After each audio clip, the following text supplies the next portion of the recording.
The European Union and Twitter boss Elon Musk are currently butting heads over the social media giant's content moderation policies.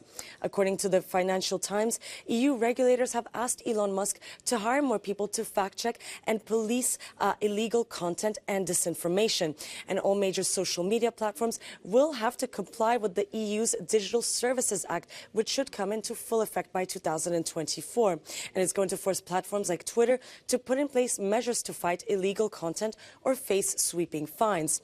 But there are concerns over whether Twitter is going to be able to comply with these new and strict rules after Musk fired more than half of Twitter's staff, including entire content moderation teams.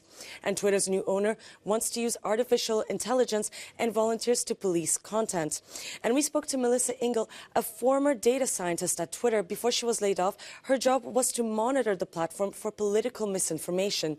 And like other critics, she believes that human moderators are essential to intercepting disinformation and hateful content. You really need the data scientists because there's something like 30 million tweets every hour or 500 million a day. And you need the humans because as good as I would love to say our algorithms are, they still a lot gets through. And the situation changes so much that you need that human level interaction. Since the mass layoffs at Twitter, analysts have noticed a spike in hate speech as well as disinformation and other issues. One of the biggest sources of misinformation was state governments trying to push through political propaganda.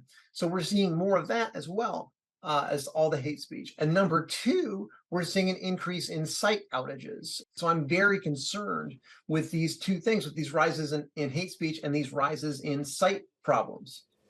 Other concerns that have been raised is that Twitter does not have enough volunteer moderators, like, for example, Wikipedia, and also has a poor record when it comes to policing tweets that are not in English, according to Eliška Pirkova, a policy analyst at digital rights group Access Now. The lack of human moderators, insufficient training in human rights, and also their content moderation systems that are being predominantly trained for English language and English-speaking audience or more Western-speaking audience in contrast to minority languages or languages of Global South. That's the prevailing issue. So what's next? Well, the largest social media platforms such as Twitter have until September 1st, 2023 to comply with the EU's Digital Services Act or face a fine of up to 6% of their yearly revenue.